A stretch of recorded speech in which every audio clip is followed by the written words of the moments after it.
My name is Ren Aldecoa. I am 30 years old.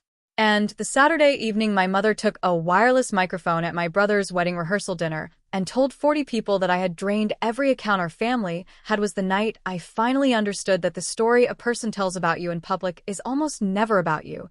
It is about the gap between what they needed and what they were willing to ask for directly. She did not hesitate before she said it. That was the part one kept returning to afterward. Not the words, but the absence of hesitation. She had been holding the microphone to give a toast, the kind that opens with a story about the groom's childhood and ends with everyone raising a glass, and she had done the first part correctly, 3 minutes of my brother Declan at age 7 learning to ride a bike in the driveway of the house we grew up in, and then something shifted in her posture, and she said, "I also think it's important, since we're all family here, that people understand what this family has been through. What Ren did to our finances almost cost us that house. She drained every account we had." I pressed both hands flat on the table in front of me and counted the knots in the wood. The table was a long farm-style plank, unfinished oak, the kind that vineyard venues use because they photograph well and because the texture holds the light in a way that indoor tables don't. I found 3 knots within my reach. I counted them twice. I did not look up. I did not speak. My brother Declan, seated at the head table 8 feet away, looked at his hands. What none of the 40 people in that outdoor pavilion knew, what my mother had apparently chosen to forget, or had decided did not matter in the architecture of the story she was telling, was that the woman standing near the far wall of the pavilion, the one in the linen blazer with a clipboard, was not simply the venue coordinator managing the evening's logistics. Her name was Sable Oren.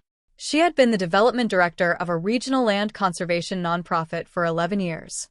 I had worked under her for 3 of those years as a grant writer, and I had left that position 8 months ago when I took a role at a larger organization in Portland. And I had chosen this vineyard for Declan's rehearsal dinner specifically because Sable's husband owned it, and because Sable had offered a substantial discount as a professional courtesy when I called her in the spring. I had not mentioned any of this to my mother when I booked the venue. I had not mentioned it because there was something else I had not mentioned, something that lived in a burgundy accordion file in Sable's office on the property, organized by year, rubber-banded at the top of each section.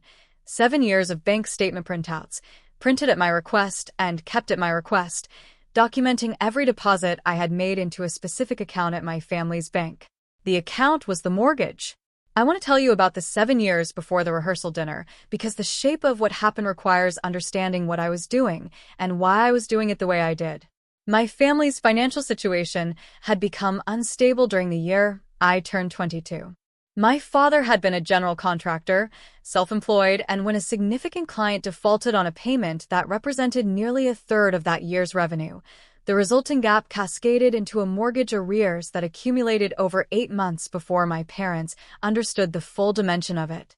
By the time they told my brother and me, the number was $23,400 in missed or partial payments, and the bank had sent 2 formal notices. I was 22. I had been out of college for 4 months and was earning $34,000 a year at an entry-level position at the land conservation nonprofit where I had interned. I did not have $23,400.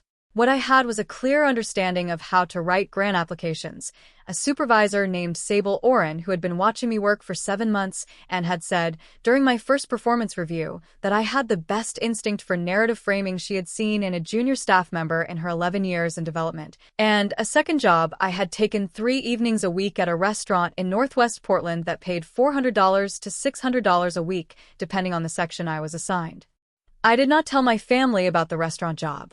This is the decision people find most difficult to understand when I describe this period, and I want to explain it accurately rather than defensively.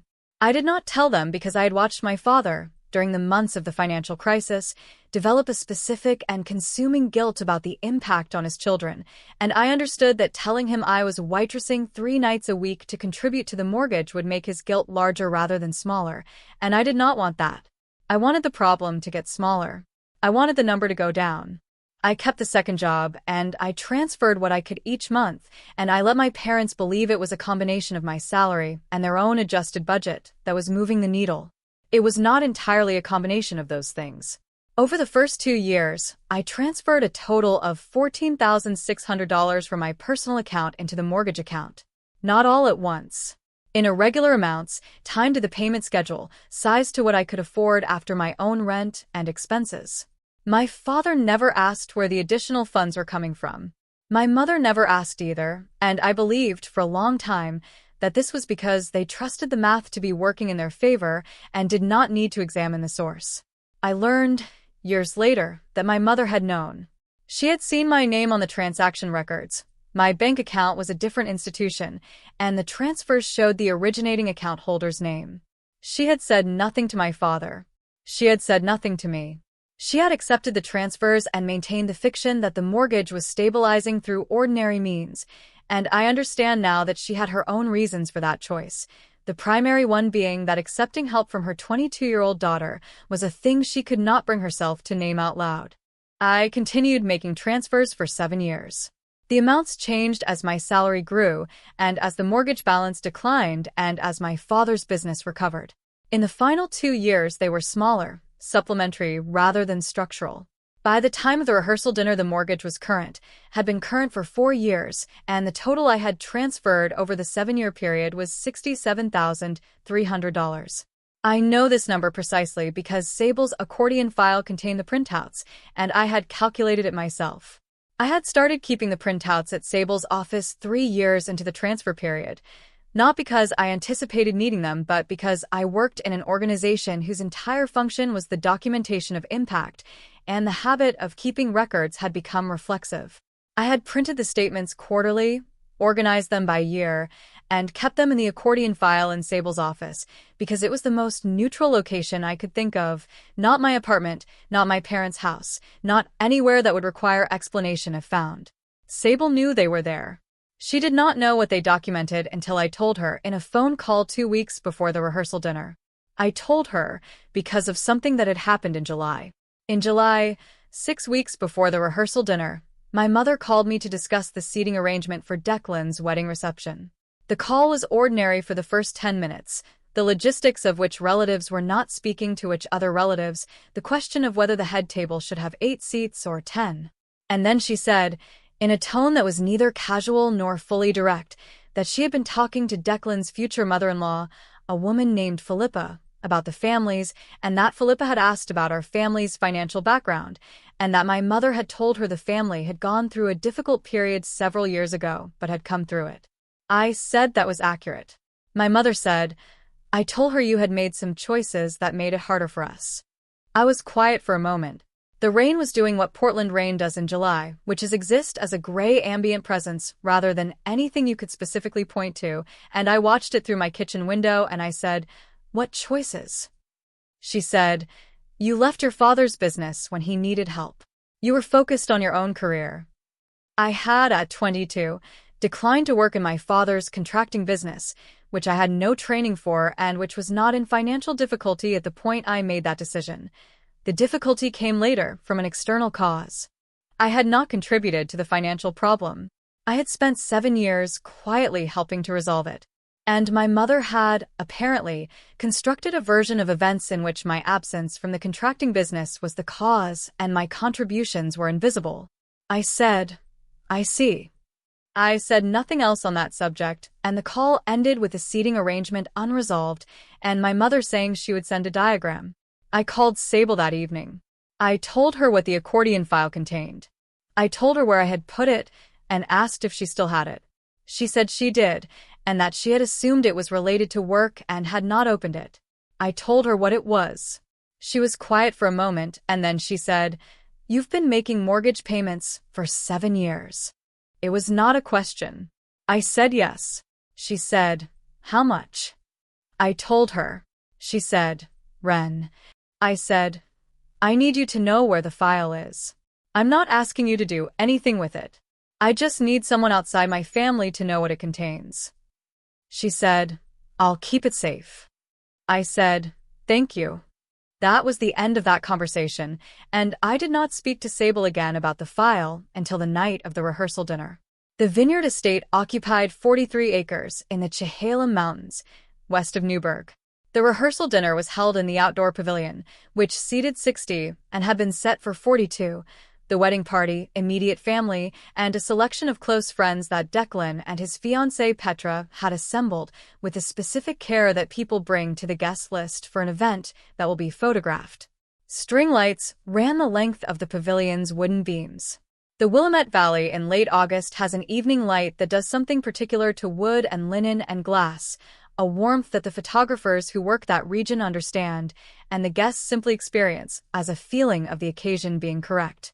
I had arrived early to help coordinate.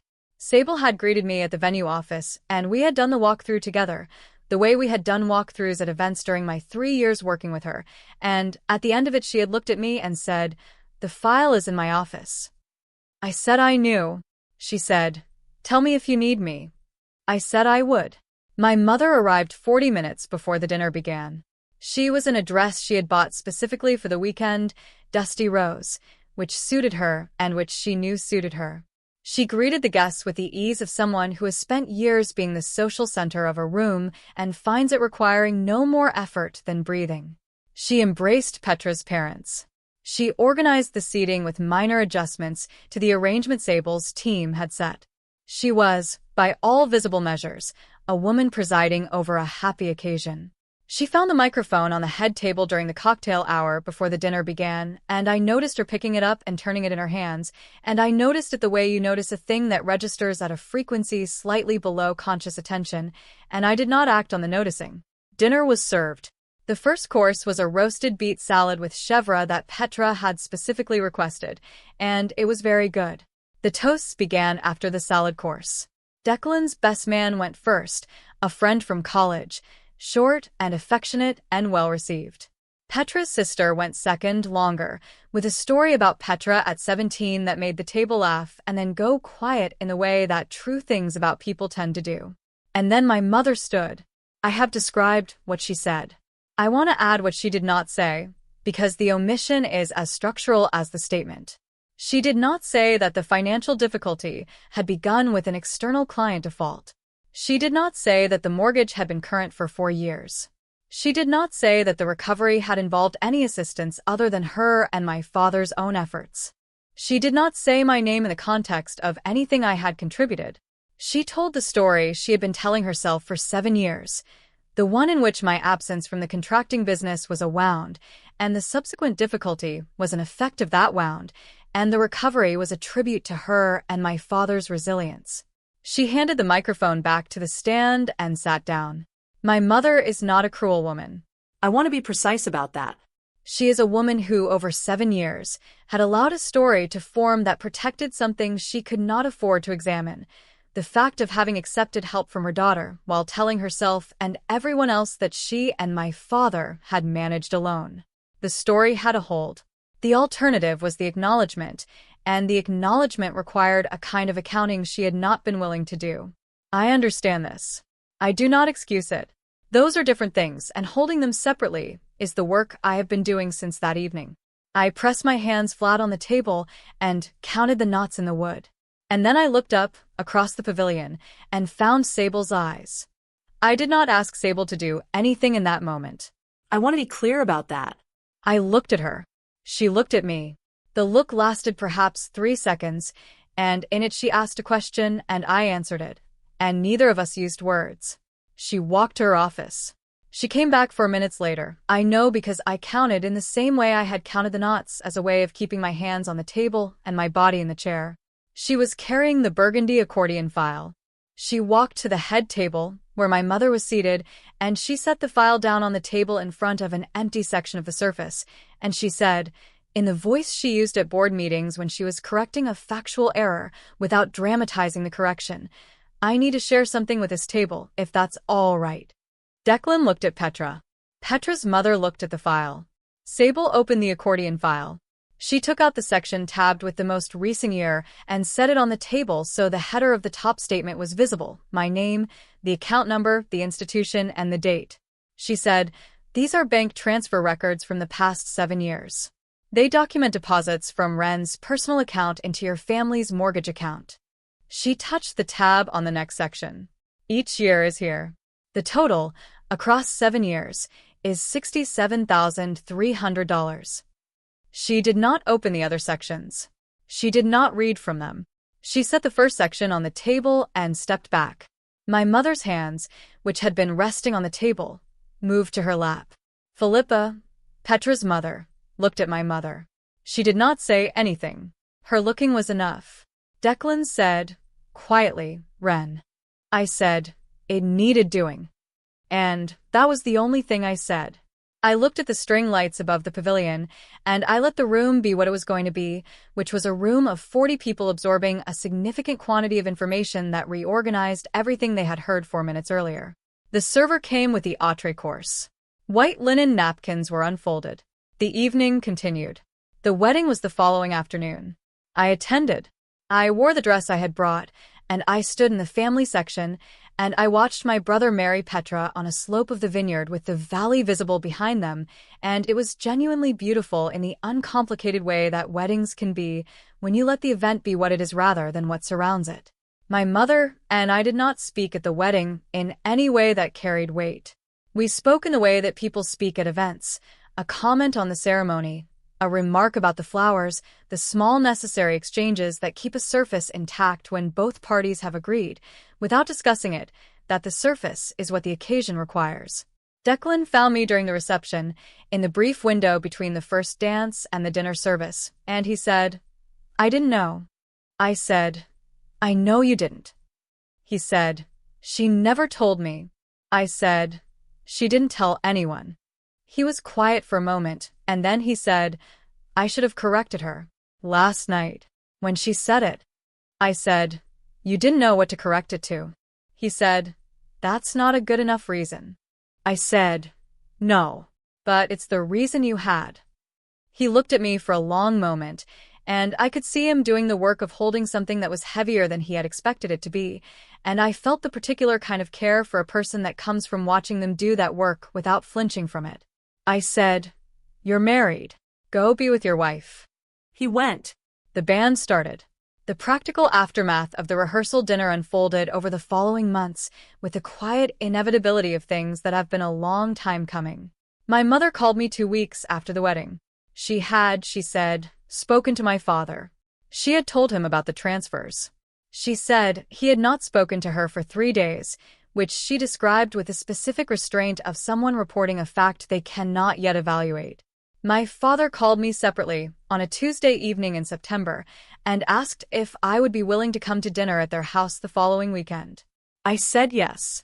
We sat in the kitchen where I had grown up, at the table where we had eaten every weekday dinner of my childhood, and my father told me that he had gone to the bank and pulled the records himself, and that he had counted the transfers, and that he had sat with the number for a week before he called me. He said, I didn't know. I said, I know. He said, your mother knew. I said, yes. He was quiet for a long time. The kitchen was the same as it had always been, the same yellow walls my mother had painted when I was 9, the same window over the sink with the view of the backyard that was now mostly a vegetable garden. He said, I would have told you not to. I said, that's why I didn't tell you. He looked at his hands on the table. He said, what do you need from us? I said, I need you to know what actually happened. That's all I needed. He nodded. We ate dinner. My mother was in the house but did not join us at the table, which I understood as her own way of managing a thing she did not yet know how to be in the room with. She joined us for dessert. She sat across from me. She cut the cake she had made, a lemon cake, the same one she made for every family occasion because it was the one she made best, and she put a slice in front of me, and then she said, without preamble and without looking up from the plates, I accepted your money, and I didn't acknowledge it. That was wrong. I said, yes. She said, I told a story that wasn't true. I said, yes. She said, I don't know how to make that right. I said, you just started. She looked up then. We held each other's eyes for a moment, and then she looked back at the cake, and I picked up my fork, and we ate dessert in the kitchen of the house that was still standing partly because I had spent 7 years making sure it would be. The summer after the wedding, my father repaid me $67,300. Not in one payment. He called me in May and said he wanted to do it and asked how I would prefer to receive it, and I said it didn't matter, and he said he thought it mattered. And we settled on 4 installments over the year, which is how he preferred to do things because installments felt like a plan, and my father was a person who needed plans to feel manageable. I did not ask for the repayment. I accepted it because refusing it would have been its own kind of withholding, and I had done enough of that for reasons that had been good at the time and were no longer necessary. Sable and I had lunch in September at a restaurant in the Pearl District we both liked, and she asked how things were. I told her. She listened the way she always listened, completely, without interpolation, with the specific attention of someone who has spent decades hearing people describe complicated situations and has learned that the most useful thing you can offer is the full weight of your presence. When I finished, she said, "You did a hard thing for a long time without any acknowledgement." I said yes. She said, "That changes a person." I said, "It teaches a person." She considered this for a moment and said, "Maybe both." I said, "Maybe both." She has since left the land conservation nonprofit to consult independently, which is the right move for someone of her caliber, and we have stayed in regular contact in the way that mentors and former staff sometimes stay in contact when the original professional relationship was built on genuine mutual respect rather than proximity. Declan and Petra bought a house in southeast Portland last spring. I helped them move. Declan made breakfast the morning after, eggs and toast, and the very good coffee Petra insists on, and we sat at their kitchen table in a house that smelled like cardboard boxes and fresh paint and the specific optimism of a new household, and he said, "I still think about that night." I said, "So, do I sometimes?" He said, "Do you regret it? Any of it?" I thought about this for a moment, not performing the thinking, actually doing it, because it was a question that deserved an honest answer rather than a prepared one. I said, "I regret that she needed the story more than she needed the truth. I don't regret the transfers." He said, "The house is still there." I said, "That's what I kept thinking about. The house is still there." He poured more coffee. Petra came in from the back room where she had been arranging something, and she joined us at the table, and we sat in the new kitchen in the morning light, and the conversation moved to other things, because that is what conversations do when the important thing has been said and received, and there is no reason to keep circling it. When someone hands you their version of events, the first question worth asking is what they left out of it. My mother left out 7 years of quarterly transfers. She left out the knowledge that she had been watching my name appear on the transaction records for the entirety of that period. She left out the fact that the story she was telling in that pavilion was one she had been maintaining in private for years before she said it out loud in front of 40 people, and that saying it out loud was the moment it became available to be contradicted. Sable walked to her office and came back with a burgundy accordion file. She opened it to the first tabbed section and set a bank statement on a linen-covered table in an outdoor pavilion in the Willamette Valley and said fewer than 60 words. The deposits were in my name. The dates were there. The amounts were there. The 7 years were there. My mother had told a story. The file told a different one. Both were in the same room at the same time, and the room chose the one with documentation. I pressed my hands flat on the table and counted the knots in the wood. I did not speak during the accusation or during the reveal. I said 4 words when Declan said my name. Everything else was handled by a woman in a linen blazer who had kept a file in her office for 3 years because I had asked her to, and who had carried it across a pavilion because I had looked at her across the room and she had understood what I was asking. That is what trust looks like when it has been built over time, rather than requested in the moment. Before I go, I want to ask you one thing. At my brother's rehearsal dinner in the Willamette Valley, 40 people heard my mother say what she said. 4 minutes later, they watched Sable set that accordion file on the table. In the months after the wedding, I heard from 7 of those 40 people a call, a text, a note, and a card. The other 33 said nothing, to me or, as far as I know, to my mother. Here's what I want to ask. Of the 33 who said nothing, do you think their silence was kindness or distance or something else entirely? Is there a form of silence after a moment like that one that is actually the right response? I genuinely don't know. Leave it in the comments. I read every one. If this story stayed with you, subscribe. A new story every week. Thank you for being here.